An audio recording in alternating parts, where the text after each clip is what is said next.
once a society fails to confront a major fiscal crisis through serious institutional reform, as the French monarchy did after the failure of the Grand Party in 1557. It is tempted to resort to a host of short-term fixes that erode and eventually corrupt its own institutions. These fixes involved giving in to various entrenched stakeholders and interest groups who invariably represented people with wealth and power in French society. The failure to balance the country's budget led to bankruptcy and the delegitimization of the state itself, a course that finally terminated in the French Revolution. And of course, this reading goes from pre-human times all the way to the French Revolution. And the material is about 500 pages of material before we move to the second volume. That's another 500 pages of material from the French Revolution to the present day. So, the United States is not in nearly as serious a moral and fiscal crisis as regime France. The danger, however, is that its situation will continue to worsen over time in the absence of some powerful force that will knock the system off its current dysfunctional institutional equilibrium. Fantasies of statelessness. A common thread links many of our contemporary anxieties about the future, from authoritarian backsliding in Russia to corruption in India, to failed states in the developing world to entrenched interest groups in contemporary American politics. It concerns the difficulties of creating and maintaining effective political institutions, governments that are simultaneously powerful, rule-bound, and accountable. This might seem like an obvious point that any fourth grader would acknowledge, and yet on further reflection, it is a truth that many intelligent people fail to understand. And I've already given talks on why stupid people, of course, intelligent people believe stupid things. But let's begin with the question of the reading concerning the third wave and the democratic recession that has taken place around the world in the 2000s. The reasons for our disappointments in the failure of democracy to spread do not lie, I would argue, on the level of ideas at the present moment. Ideas are extremely important to political order. It is the perceived legitimacy of the government that binds populations together and makes them willing to accept its authority. The fall of the Berlin Wall marked the collapse of one of democracy's great competitors, communism, and the rapid spread of liberal democracy as the most widely accepted form of government. This is true up to the present time, where democracy remains the default political condition. While democracy is not yet universally practiced, nor indeed universally accepted in the general climate of world opinion, democratic governments has achieved the status of being taken to be generally right. Very few people around the world openly profess to admire Vladimir Putin's patronizationalism, or Hugo Chavez's 21st century socialism, or Mahmoud's Islamic Republic. No important international institution endorses anything but democracy as the basis for just governance. China's rapid growth incites envy and interest, but its exact model of authoritarian capitalism is not one that is easily described, much less emulated, by other developing countries.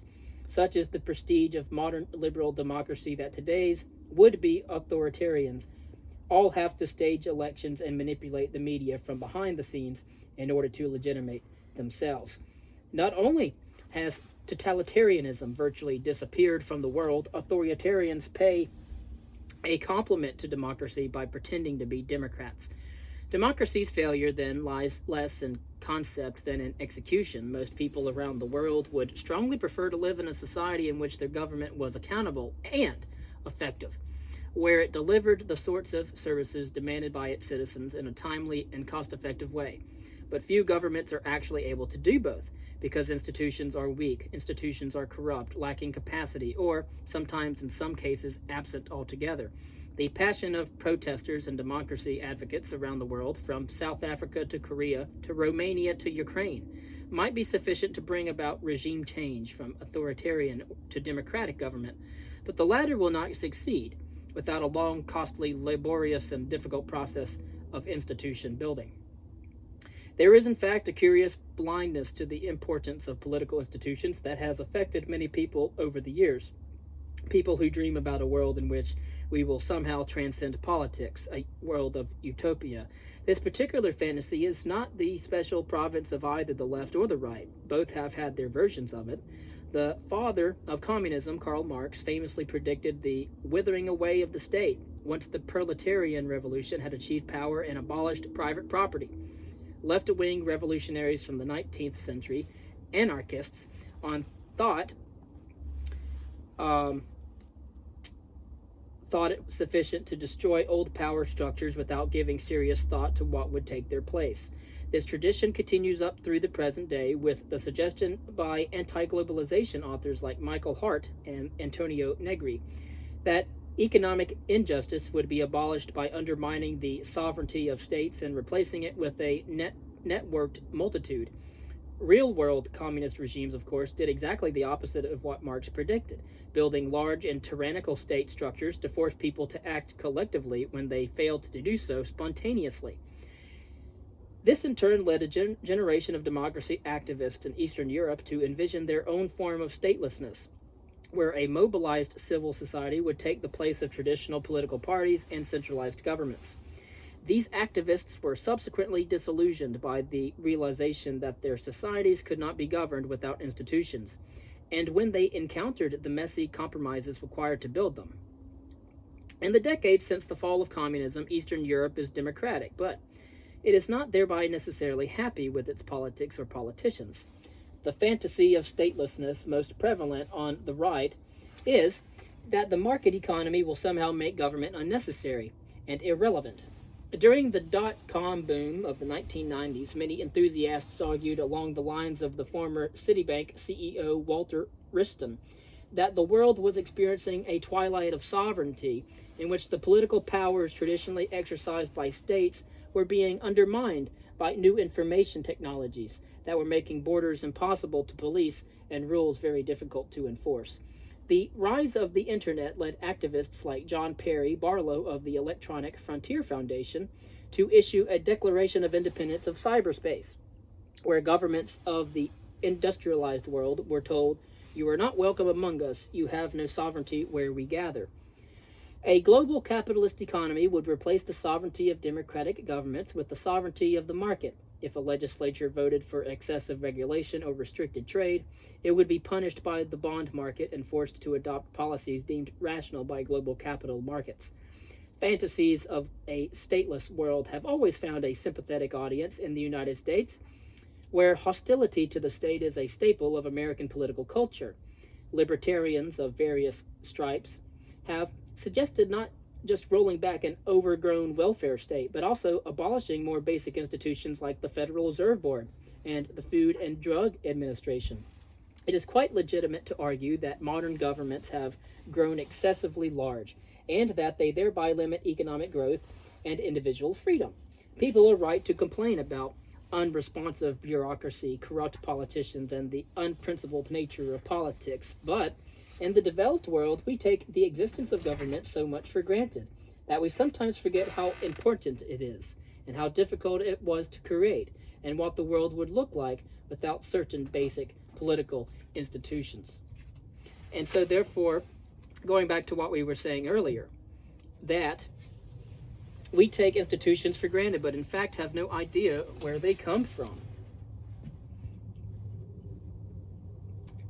It is not only that we take democracy for granted, we also take for granted the fact that we have a state at all that can carry out certain basic functions.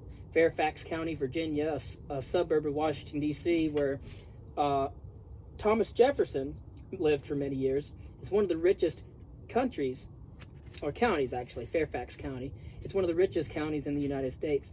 Every winter, potholes appear in the county's roads as a result of the seasonal freezing and thawing after winter storms, and yet by the end of the spring, all of those potholes get magically filled, so no one has to worry about breaking an axle in one. If they don't get filled, the residents of Fairfax County, the modern county of Fairfax, the residents of that county get angry and complain about the incompetence of local government. No one, apart from a few specialists in public administration, ever stops to think about the complex, invisible social system that makes this possible, or why it takes longer to fill potholes in the neighboring District of Columbia, or why potholes never get filled in many developing countries. Indeed, the kinds of minimal or no government societies envisioned by dreamers of the left and right are not fantasies. They actually exist in the contemporary developing world. Many parts of sub-Saharan Africa are a libertarian's paradise. The region as a whole is a low-tax utopia, with governments often unable to collect more than about 10% of GDP in taxes, compared to more than 30% in the United States and 50% in parts of Europe. Rather than unleashing entrepreneurship, this low rate of taxation means that basic public services like health, education, and pothole filling are starved of funding. The physical infrastructure on which a modern economy rests, like roads, court systems, and police, are missing. In Somalia, where a strong central government has not existed since the late 1980s, ordinary individuals may own not just assault rifles, but also rocket-propelled grenade launchers, anti-aircraft missiles, and tanks. People are free to protect their own families and indeed are forced to do so. Nigeria has a film industry that produces as many titles as India's famed Bollywood. But films have to earn a quick return or revenue because the government is incapable of guaranteeing intellectual property rights and preventing products from being copied illegally. The degree to which people in developed countries take political institutions for granted was very much evident in the way that the United States planned or failed to plan for the aftermath of its 2003 invasion of Iraq. The United States administration seemed to think that democracy and a market economy were default conditions to which the country would automatically revert once Saddam Hussein's dictatorship was removed, and seemed genuinely surprised when the Iraqi state itself collapsed in an orgy of looting and civil conflict. United States purposes have been similarly stymied in Afghanistan, where 10 years of effort and the investment of hundreds of billions of dollars have not and did not produce a stable, legitimate Afghan state. And now the Taliban is overrunning the entire country of Afghanistan in their resurgence. Political institutions are necessary and cannot be taken for granted. A market economy and high levels of wealth do not magically appear when you get government out of the way. They rest on a hidden institutional foundation of property rights, rule of law, and basic political order. A free market, a vigorous civil society, the spontaneous wisdom of crowds are all important components of a working democracy, but none can ultimately replace the functions of a strong hierarchical government. There has been a broad recognition among economists in recent years that institutions matter. Poor countries are poor, not because they lack resources, but because they lack effective political institutions. We need, therefore, to better understand where those institutions come from. Thank you.